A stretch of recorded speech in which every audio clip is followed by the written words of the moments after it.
वीराय नमः। जय आत्म, जय आनंद, जय देवेंद्र, जय शिव, जय स्वर्ण राजसुधा। स्वाध्यायशाला में आपका हार्दिक स्वागत है। 25 बोल का थोकड़ा कई दिनों से हमारी चर्चा का विषय बना हुआ है और इसके ऊपर हमारी गुरु कृपा से चर्चा चल रही है, जिसमें 6 बोल आप श्रवण कर चुके हैं और कल 7वें बोल की चर्चा आपके सामने प्रारंभ की। 7वां बोल शरीर 5, औदारिक शरीर, वैक्रिय शरीर, आहारक शरीर, तेजस शरीर और कार्मन शरीर। और कल मैंने आपको बताया कि शरीर किसे कहते हैं, जो प्रतिक्षण क्षीण होता रहता है, क्षय होता रहता है, जिसका उसे शरीर कहते हैं। या दूसरे शब्दों में कह दूं कि संसारिक जीव जिसमें रहकर अपने शुभ अशुभ कर्मों का भोग करता है, उसे शरीर कहते हैं। या फिर संसारी आत्मा के रहने के स्थान को शरीर कहते हैं। और ऐसे 5 तरह के शरीर हैं। कल उदारिक शरीर आपने सुना कि जो उदार पुद्गलों से, स्थूल पुद्गलों से जो दिखाई देते हैं, ऐसे पुद्गलों से बनता है, वो औदारिक शरीर है। और ऐसा औदारिक शरीर मनुष्य और त्रियंच को मिलता है। दूसरा कल हमने किया वैक्रिय शरीर। वैक्रिय यानी जो विकूरना करता है, अलग अलग ढंग से, अलग अलग टाइप से अपना रूप चेंज कर सकता है, बदल सकता है। अलग अलग रूपों के अंदर जो अपने आप को प्रदर्शित कर सकता है, उसे वैक्रिय शरीर कहते हैं। और ऐसा शरीर 2 तरह का होता है, एक भव प्रत्यय और दूसरा लब्धि प्रत्यय। भव प्रत्यय यानी जन्म से ये शरीर देवता और नारकी को मिलता है।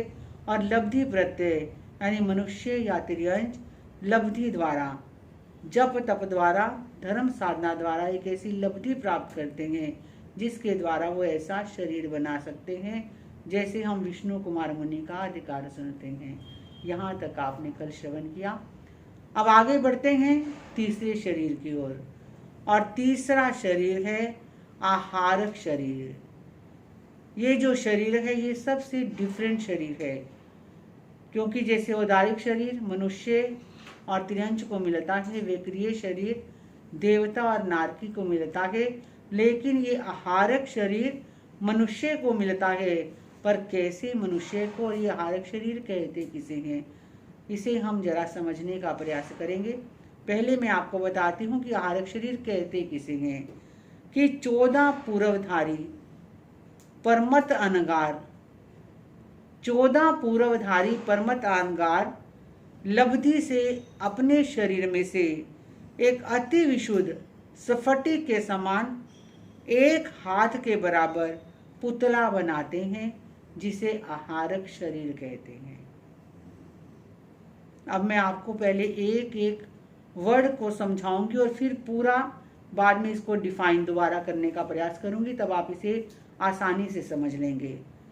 मैंने पहले कहा कि 14 पूर्वधारी परमत अनगार, यानी इन्हें ही ये आहारक शरीर मिलता है, या यही जो जीव आत्मा है वो आहारक शरीर बना सकती है। तो पहला वर्ड है 14 पूर्वधारी। 14 तो आप समझते हो डिजिट है, एक संख्या है, एक अंक है, लेकिन पूर्व अगला शब्द है। तो हम देखें कि पूर्व किसे कहते हैं। वैसे अगर देखें तो पूर्व चैप्टर को भी कहते हैं, लेकिन पूर्व का यहाँ मतलब क्या बताया है कि 14 पूर्व का एक ज्ञान होता है। जैसे उत्तराधीन शास्त्र का ज्ञान है और शास्त्रों का ज्ञान है, ऐसे 14 पूर्वों का ज्ञान होता है। लेकिन वो पूर्व कहते किसे कह रहे हैं, मैं वो आपको समझाती हूँ कि वो 14 पूर्वों का ज्ञान कितना विशाल होता है। तो जो एक पूर्व होता है, तो एक पूर्व का कितना ज्ञान होता है। जैसे एक हाथी है, वो हाथी जिसके ऊपर एक राजा बैठा है, जैसे हम देखते हैं कि वो ऊपर पालकी सी बनी होती है, जिसे अम्बावाड़ी कहते हैं। अम्बाड़ी भी कहते हैं, अम्बावाड़ी भी कहते हैं, यानी हाथी के ऊपर जो एक छत्र के टाइप से पालकी बनी होती है, ऐसा एक हाथी। और वो हाथी जितने पानी में डूब जाए, यानी वो पानी के बीच में खड़ा के, और जितने पानी के अंदर वो हाथी डूब जाता के उतने जल परमाण स्याही से यानी इंक से जितना ज्ञान लिखा जाता है उसे एक पूरव का ज्ञान कहते हैं। दोबारा समझ लीजिए कि एक पूरव का ज्ञान कितना होता है कि एक हाथी जिसके ऊपर अंबाड़ी लगी हुई है, वो पालकी सी बनी हुई है, और वो हाथी पानी के अंदर उसे डुबोया जाए या पानी में डूबते हुए वो जितने पानी में डूबता है उतना पानी, उतना जल परमाण स्याही से जितना ज्ञान लिखा जाए उसे एक पूरव का ज्ञान कहते हैं। और 2 हाथी परमाण यानी 2 हाथी डूब जाए इतना ज्ञान जितनी स्याही से लिखा जाए उसे 2 पूर्वों का ज्ञान कहते हैं। और फिर डबल करते जाते हैं, जैसे 3 पूर्वों का ज्ञान 4 हाथी डूब जाए तो वो 3 पूर्वों का ज्ञान होता है। इसी प्रकार डबल करते करते जैसे 4 पूर्वों का ज्ञान 8 हाथी डूब जाएं, और करते करते 14 पूर्वों का ज्ञान तो 8192 हाथी डूब जाएं, उतने जल परमाण स्याही से जितना लिखा जाए उसे एक पूरव, और 8192 हाथी डूब जाएं उतने जल परमाण स्याही से जितना लिखा जाए उसे 14वें पूरव का ज्ञान कहते हैं। ये थोड़ा टिपिकल है पर मैं जरूर समझाना इसलिए चाहती हूँ क्योंकि आम हम सुनते हैं कि उसे 14 पूर्वों का ज्ञान था, उसे इतना ज्ञान था। अरे भद्रबाहु स्वामी को 14 पूर्वों का ज्ञान था, उन्होंने स्थूली भद्र को 10 पूर्वों का ज्ञान अर्थ सहित दिया। आपने कई बार गुरु मुख से ये अवश्य सुना होगा, इसलिए मैंने थोड़ा समझाने का प्रयास किया। आपको समझ आ गया होगा कि एक पूरव एक हाथी डूब जाए अंबाड़ी सहित उतने जल परमाण स्याही से, यानी इतनी स्याही जितना वो पानी डूबने में जल लग रहा है इतनी स्याही से जितना लिखा जाए उतना एक पूर्वों का ज्ञान है। और डबल करते जाए हाथियों को तो 14 पूर्वों का ज्ञान कितना है कि 8192 हाथी डूब जाएं, यानी इतना बड़ा वो ज्ञान वो 14 पूर्वों का ज्ञान है। इस प्रकार कुल 14 पूर्वों के जितना ज्ञान है वो प्लस करते रहें तो 16,383 हाथी के प्रमाण की स्याही से 14 ही पूरव लिखे जाते हैं। आप प्लस करके घर भी देख लेना कि एक हाथी डबल 2 डबल 4 फिर 8 16 32 64 128 आगे करते करते 14 पूर्वों का ज्ञान ले आना। तो किसी ने प्रश्न किया कि यह 14 पूर्वों का ज्ञान कहीं लिखा भी गया है, तो हमारे आचार्य बताते हैं कि नहीं, एक पूर्व का ज्ञान भी कभी ना तो लिखा गया है, ना लिखा जा सकता है और ना ही कभी लिखा जाएगा।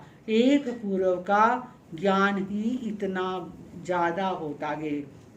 तो हमारे पास ये कैसे आए?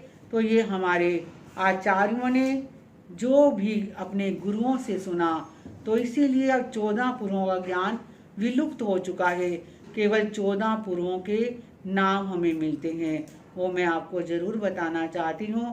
पहला पूर्व है उत्पाद पूर्व, दूसरा आग्रायणीय पूर्व, तीसरा वीर्य परवाद पूर्व, चौथा नास्ति परवाद पूर्व, पांचवा ज्ञान परवाद पूर्व, छठा सत्य परवाद पूर्व, सातवां आत्म परवाद पूर्व, आठवां कर्म परवाद पूर्व, नौवां प्रत्याख्यान पूर्व, 10वां विद्या परवाद पूर्व, 11वां कल्याण परवाद पूर्व, 12वां प्राण वीर्य पूर्व, 13वां क्रिया विशाल पूर्व और 14वां लोक बिंदु सार पूर्व। ये 14 पूर्वों का ज्ञान अब विलुप्त हो चुका है, अब किसी के पास भी नहीं। तो लेकिन हमारे आगमों के अंदर इसका कई जगह वर्णन आता है, नंदी सूत्र के अंदर भी इसका वर्णन है। तो ऐसे क्योंकि हमारी चर्चा आहारक शरीर की चल रही है, तो 14 पूर्वधारी परमत अणगार। आप परमत आप समझते हो, परमत और अपरमत दो शब्द आते हैं। परमत परमादि, के लिए और अपरमत जो परमादी नहीं होता। वैसे आचार्यों का ऐसा मत है कि एक दीक्षार्थी जो दीक्षा लेने जा रहा है उसका भी 7वां गुण स्थान होता है, यानी वो भी अपरमादी होता है। लेकिन वो अपरमादी केवल अंतर मुहूर्त के लिए होता है, यानी 1 से लेकर 48 मिनट के लिए वो अपरमादी अवस्था में रह सकता है।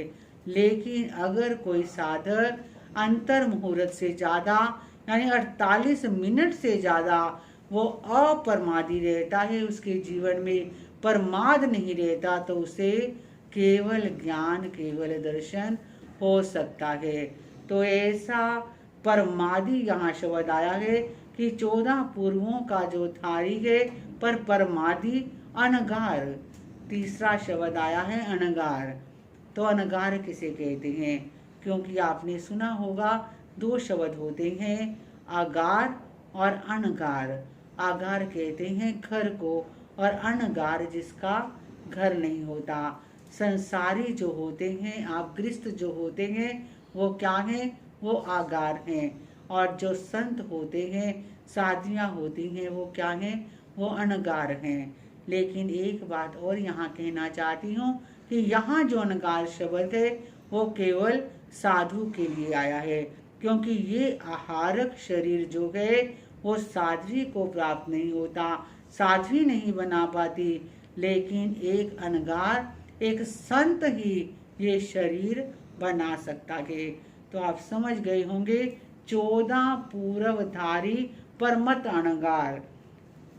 वो अनगार ऐसा है, उसके मन के अंदर कोई एक जिज्ञासा आ गई, कोई एक शंका आ गई, या 14 पूर्वों को वो रिवाइज कर रहा है। रिवाइज करते समय कोई उससे आकर कोई प्रश्न पूछ लेता है या उसके मन में कोई डाउट हो जाता है, तो उस डाउट को क्लियर करने के लिए वो क्या करता है? अपने शरीर में से एक हाथ का, ये एक हाथ इतना होता है, ये एक हाथ का वो पुतला निकालता है, क्योंकि उसके अंदर इतनी लब्धि आ चुकी है, इतनी उसकी साधना फलीभूत हो चुकी है कि वो अपने शरीर से एक हाथ का पुतला निकालता है और वो पुतला वो आहारक शरीर कहलाता है। और उस आहारक शरीर को वो तीर्थंकर या केवली के पास भेजता है और वो पुतला वहाँ जाता है और वहाँ उसकी शंका का स्वतः निवारण हो जाता है और फिर वो आकर वापिस उसी 14 पूर्वधारी परमत अनगार के शरीर में प्रविष्ट हो जाता है। तो वो जो पुतला जाता है उसे आहारक शरीर कहते हैं और ये सारी प्रक्रिया अंतर मुहूर्त में पूरी होती है। तो ये आहारक शरीर है।